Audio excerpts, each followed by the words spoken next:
Hello students, मी महेश और आज हम सीखने वाले नोमेनक्लेचर ऑफ सब्स्टिट्यूटेड बेंजीन।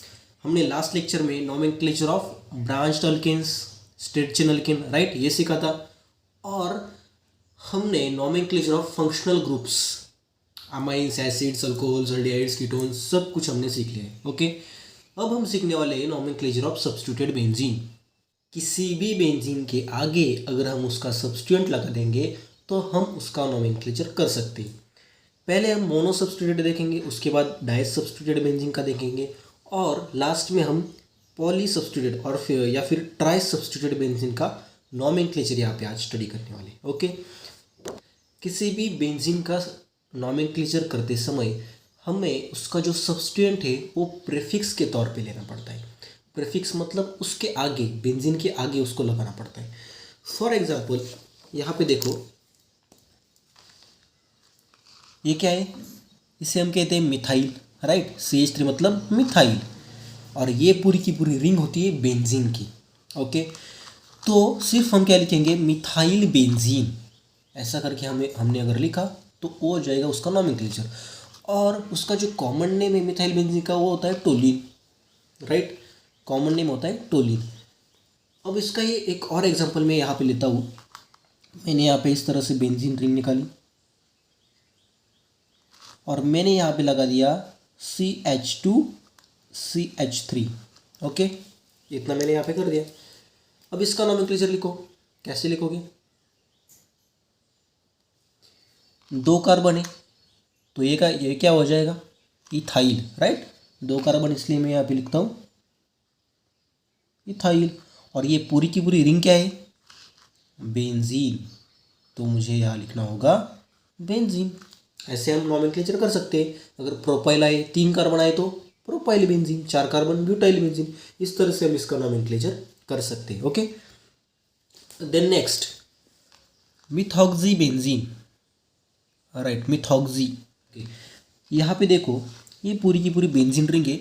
यहाँ पे एक ऑक्सीजन और एक मिथाइल, इसके लिए इसे मिथॉक्सी कहा गया है, methoxy, right. Oxy for oxygen. Okay, इसका ही मैं एक और एग्जांपल लेता हूँ यहाँ पे। ये हो गई बेंजीन रिंग, यहाँ पे ऑक्सीजन, यहाँ पे CH2 CH2 CH3। अब इसका नोमेनक्लेचर करके दिखाओ कैसे होगा। तीन कार्बन है, राइट, तीन कार्बन है, बीच में ऑक्सीजन और बेंजीन। क्या क्या लिखेंगे इसे, प्रोपोक्सी बेंजीन, राइट। थ्री कार्बन है ना, तो हम यहाँ पे लिखने वाले हैं प्रोपोक्सी बेंजीन। ओके, इस तरह से नोमेनक्लेचर होता है। हमने जो टेबल लास्ट लेक्चर में देखी थी वो टेबल को याद रखना। और बेंजीन के नोमेनक्लेचर करते समय हमें सिर्फ प्रीफिक्स को याद रखना ज़रूरी है, ठीक है ना। अब NH2 का प्रीफिक्स क्या होता है, NH2 मतलब अमाइनो, राइट। NH2 का प्रीफिक्स होता है अमाइनो। और एक बात, ये जो नीचे मैंने नेम्स लिखे हैं ये इसे हम कॉमन नेम्स कहते हैं, एनिसोल, एनिलीन, ठीक है ना। तो ये भी आपको याद रखने होंगे। कुछ ही कंपाउंड है, कॉमन कॉमन कंपाउंड आपको पूछे जाते हैं, उसके सिर्फ आप नाम याद रखो, ठीक है। ये प्रैक्टिस के साथ याद रह जाएंगे, मतलब ऐसा कोई इस पर ज़्यादा खास ध्यान देने की ज़रूरत नहीं, लेकिन प्रैक्टिस जिस तरह से आप करते चलोगे तो आपको एक एक चीज़ का, एक एक स्ट्रक्चर का नाम आपको अच्छी तरह से याद रह जाएगा। ओके, तो इसे कहते हैं अमाइनो बेंजीन, अमाइनो सब्स्टिट्यूएंट और बेंजीन, ठीक है। उसके बाद आए, नीचे आते हैं हम, नाइट्रो ग्रुप है, nitro benzene. Nitro is always taken as a prefix, हमेशा नाइट्रो को प्रीफिक्स ही लेते हैं। Okay, nitro benzene. ब्रोमीन है, ब्रोमो बेंजीन। अब ये हैलोजन का हम बहुत सारे एग्जांपल्स यहाँ पे लिख सकते हैं।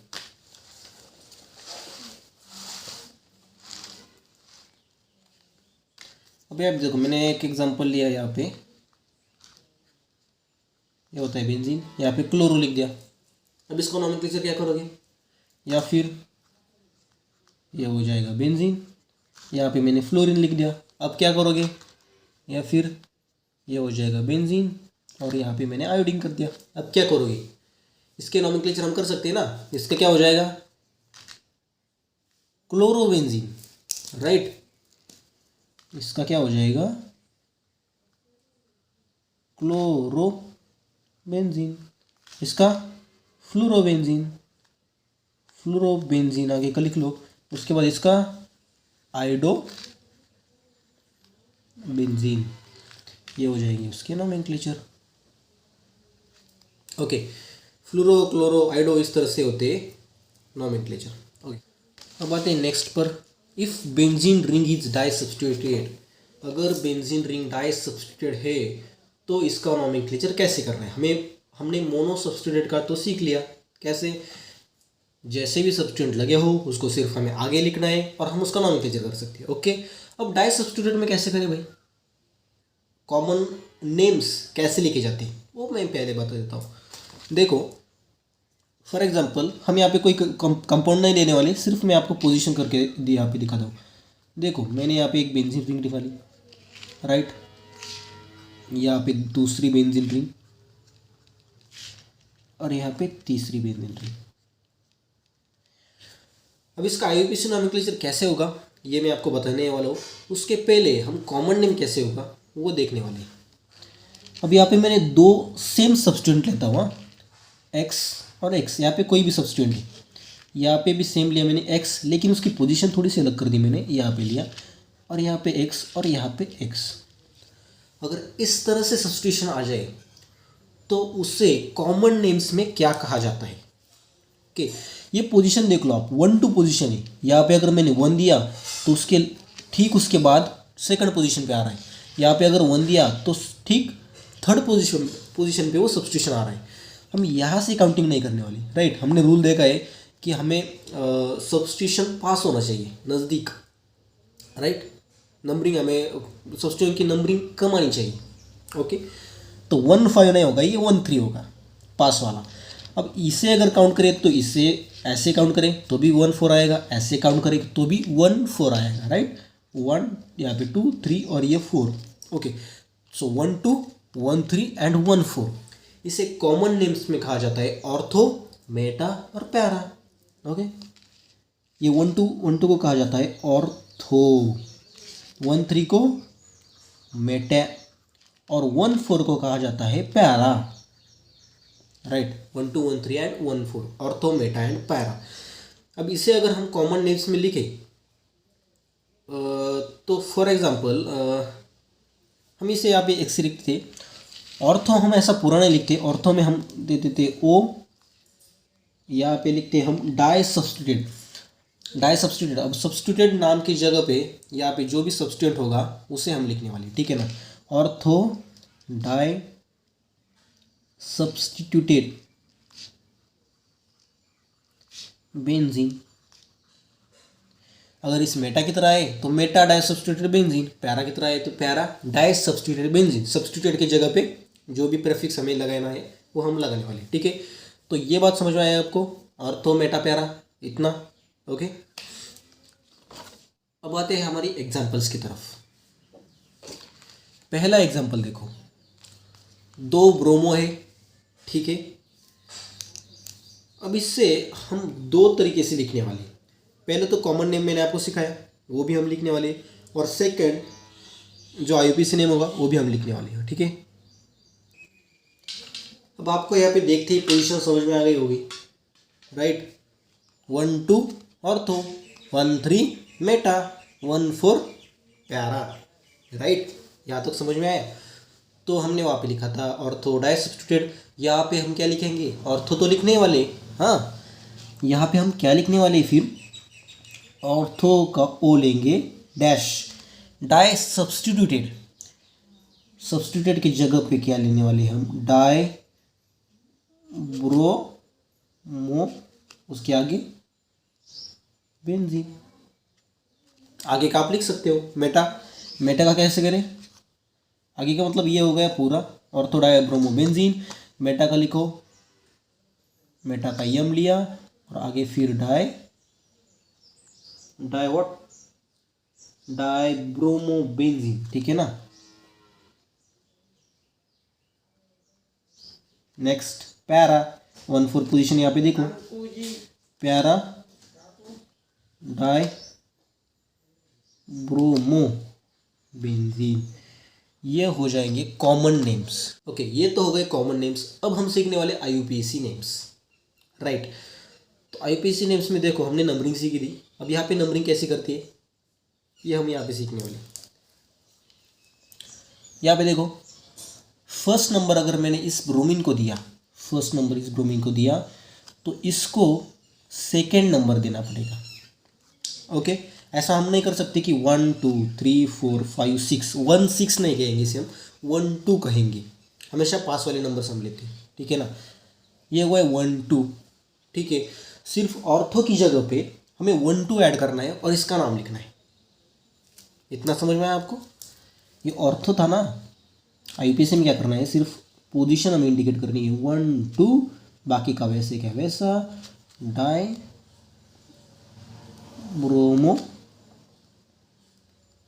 Benzene, 1 2 die bromo benzene.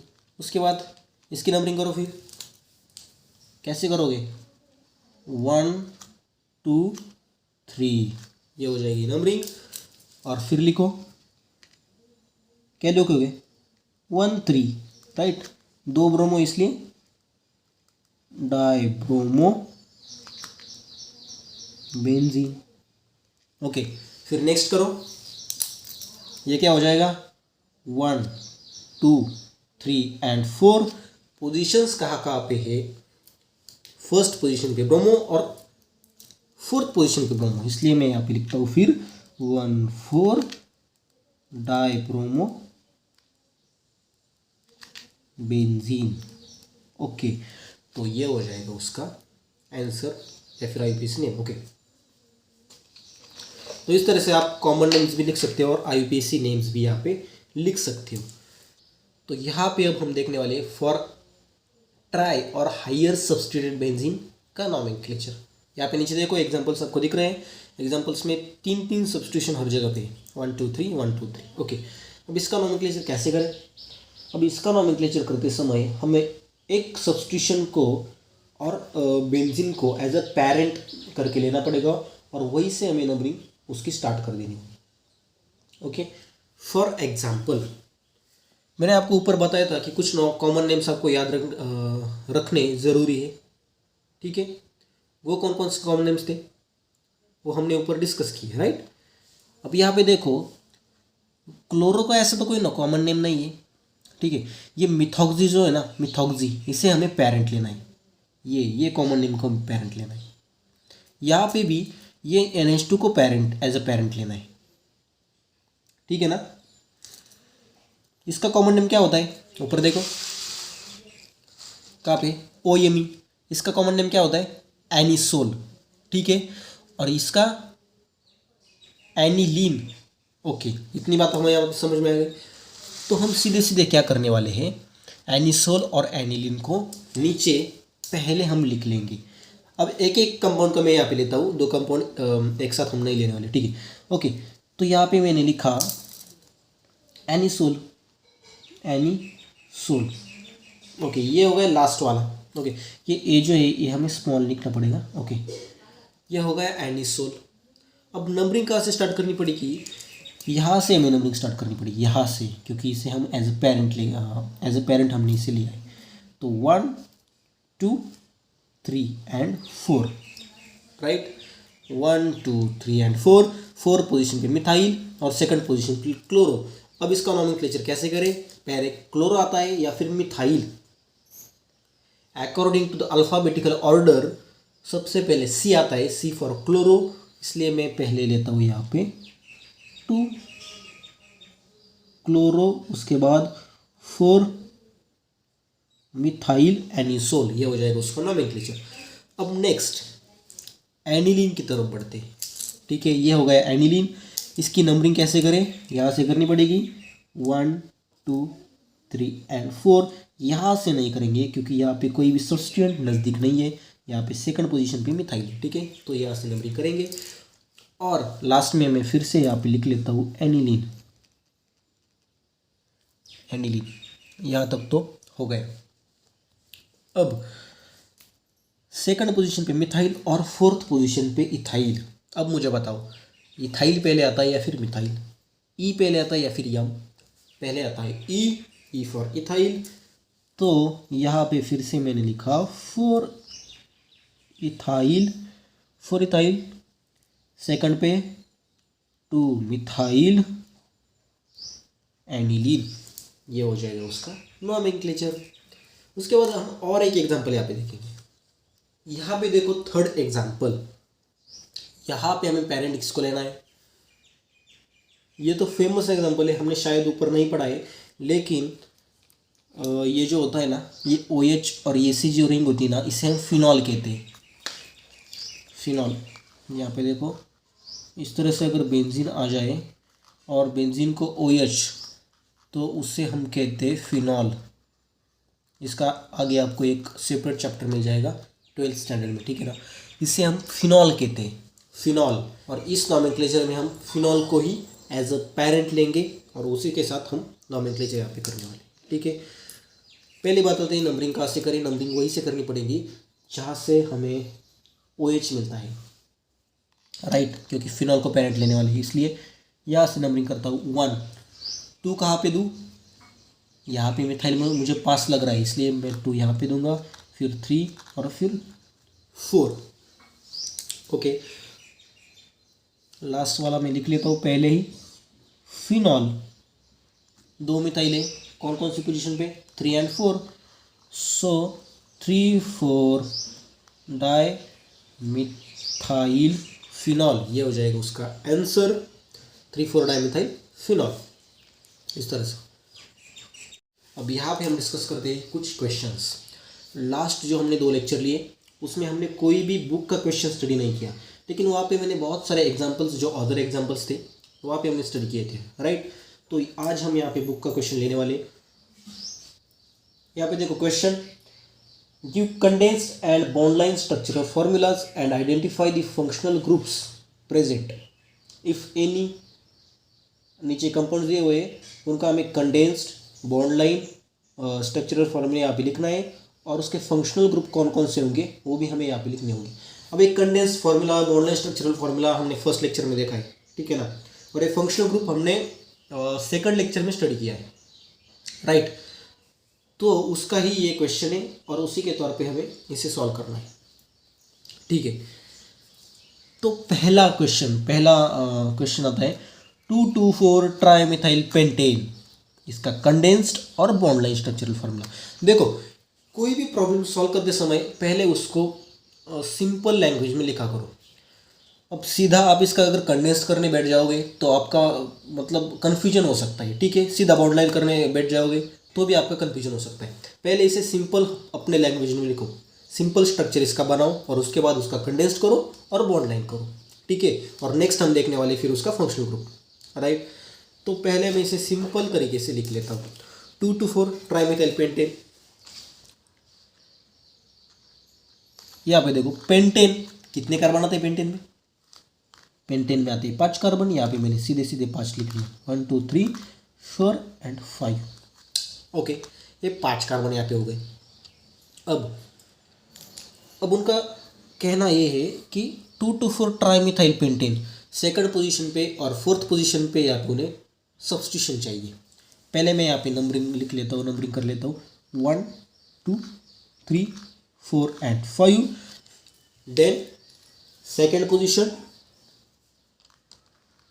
Position पे 2, ठीक है ना। यहाँ पे देखो 2 है, 2 2 ना, तो 2 मिथाइल मैंने यहाँ पे लगा दिए, CH3, राइट। उसके बाद 4 पोजीशन पे भी एक मिथाइल ऐड हमें करना है, CH3 कर दिया। बाकी के जो भी हाइड्रोजन है वो हमें यहाँ पे ऐड कर देने हैं। यहाँ पे कितने हाइड्रोजन आएंगे, 3, यहाँ पे एक ही आएगा, यहाँ पे कितने आएंगे, 2, यहाँ पे फिर से 3। अब ये हो गया सिंपल फार्मूला, ठीक है। अब इसका कन्वर्जन हमें कंडेंस्ड फार्मूला में करना है, कंडेंस्ड स्ट्रक्चर में इसे हम कन्वर्ट करेंगे। अब इसे कंडेंस कैसे करें, कैसे करना है, देखो यहाँ पे 3 CH3 है जो कॉमन है, यहाँ पे 2 CH3 है जो कॉमन हम यहाँ पे ले सकते हैं, ठीक है ना।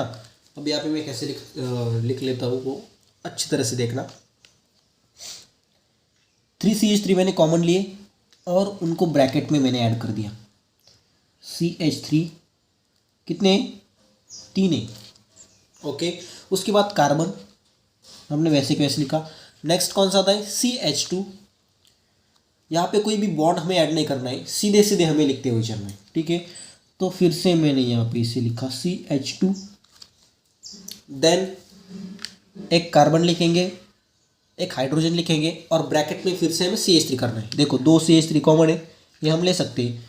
तो मैंने फिर से यहाँ पे CH ब्रैकेट में CH3 ट्वाइस, ठीक है। इसे हम कहते हैं कंडेंस स्ट्रक्चरल फार्मूला। ओके, इतना आपको समझ में आया यहाँ तक।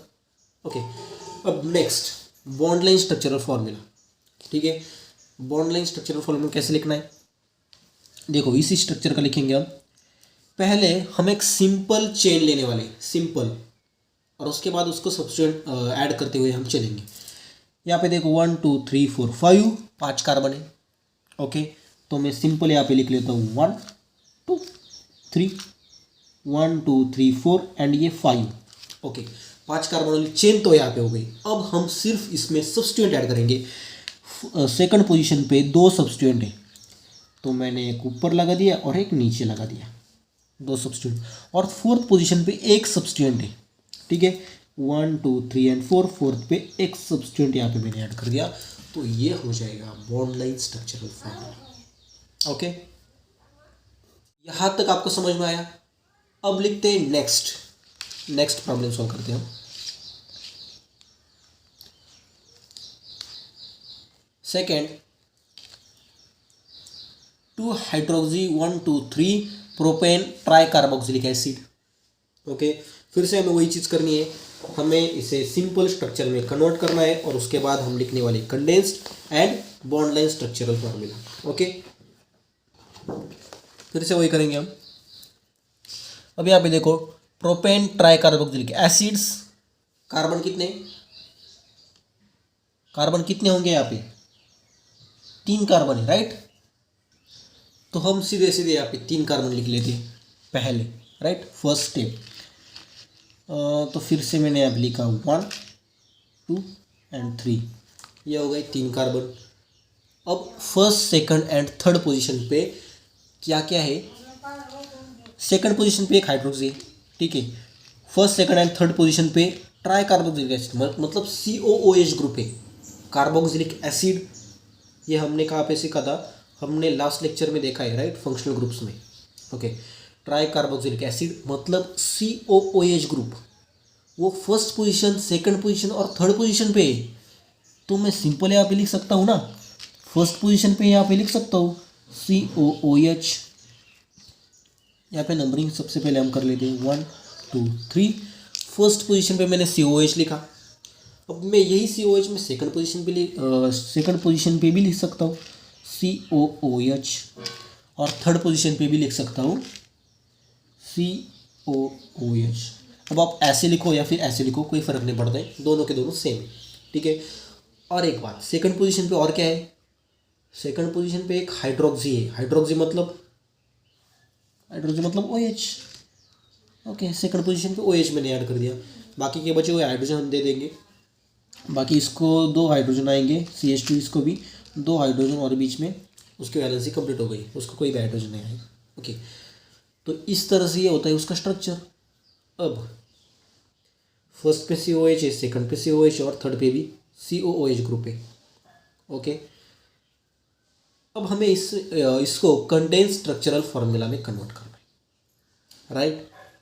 कंडेंस में कैसे करें अब इसको कन्वर्ट, सिर्फ इसके बॉन्ड गायब कर देने। इसके हम अगर बॉन्ड गायब करेंगे तो इसका सीधा सीधा कन्वर्जन कंडेंस स्ट्रक्चरल फार्मूला में हो जाएगा, ठीक है। अब यहाँ पे देखो कंडेंस स्ट्रक्चर में ये COH है, ये CH2 है, COH है, OH है, CH2 है और COH है। अब इसमें कॉमन लेने वाली चीज़ कौन सी है, इसमें कोई भी चीज़ हम कॉमन नहीं ले सकते, इसलिए सीधे सीधे जो भी सब्सटेंट है उसको हम सीधे सीधे ब्रैकेट में ऐड करेंगे और आगे लिखते हुए हम चलने वाले। तो सिंपल तरीके से मैंने पहले ब्रैकेट लिख लिया, और इस ब्रैकेट में COOH ब्रैकेट कंप्लीट। उसके बाद ये CH2, यहाँ पे लिया CH2, उसके बाद कार्बन यह हो जाएगा कार्बन, और ब्रैकेट में दो सब्स्टिट्यूएंट है, एक तो COH और दूसरा OH, COOH, नेक्स्ट ब्रैकेट में OH, राइट। उसके बाद नेक्स्ट CH2, फिर से लिखा है यहाँ पे CH2, और ब्रैकेट में क्या लेंगे, फिर ब्रैकेट में लेने वाले हम COOH। ओके, तो ये हो जाएगा उसका कंडेंस्ड फॉर्मूला, ठीक है। अब हमें इसका लिखना है बॉन्ड लाइन स्ट्रक्चरल फॉर्मूला। अब ये कैसे लिखें, पहले मैंने आपको बताया था कि पहले सिंपल चेन लिख लेना और उसके बाद हम सब्स्टिट्यूएंट को ऐड करते हुए चलेंगे। अब इस चेन में कितने कार्बन है, 1 2 3, राइट। प्रोपेन है इसलिए 3 कार्बन इस चेन में है, तो मैं सिंपल यहाँ पे 3 कार्बन यहाँ पे पहले लिख लेता हूँ। ये हो गए 1 2 एंड 3 कार्बन। फर्स्ट कार्बन को क्या है, फर्स्ट कार्बन को COH है, सेकंड कार्बन को भी COH और थर्ड कार्बन को भी COOH है। अब हम डायरेक्टली इसमें ग्रुप भी लिख सकते हैं या फिर हम इसे थोड़ा सा खुल के भी लिख सकते हैं। देखो, एक कार्बन हम इसे ऐड करने वाले हैं ना, तो इसे मैंने बढ़ाया और इस तरह से मैंने इसे लिखा। कोई फ़र्क पड़ा क्या इसमें?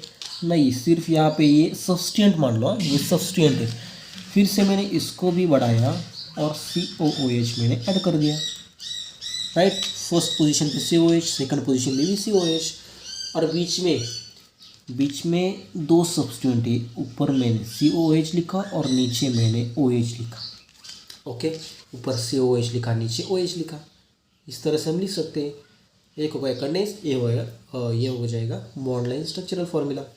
ओके, तो नेक्स्ट क्वेश्चन की तरफ। यहाँ पे देखो हेक्सेन डायल का स्ट्रक्चर कैसे होता है, उसका condensed formula, bond line structural formula and functional group हमें यहाँ पे लिखना है, ठीक है। तो पहले हम सिंपल लिख लेंगे, पहले हम इसका स्ट्रक्चर यहाँ पे बना लेंगे और उसके बाद हम बाकी के प्रॉब्लम सॉल्व करेंगे। हेक्सेन कितने carbon, 6 carbon, right. 1 2 3 4 5 and 6। Dial, AL for aldehyde, ये फंक्शनल ग्रुप का आप अच्छे से समझ लो। वो जो चार्ट है ना, वो आप याद रख लो ठीक तरीके से, वो आपको बहुत आगे तक काम आने वाला है। 12th में तो हम उसके एक एक फंक्शनल ग्रुप का एक एक चैप्टर पढ़ने वाले हैं, ठीक है। तो यहाँ पे हमारी गलती नहीं होनी चाहिए, हमें फंक्शनल ग्रुप याद रखने चाहिए, ठीक है ना। देखो डायल मतलब CHO। अब CHO अगर करना है तो बीच में तो नहीं कर सकते हम कहीं भी।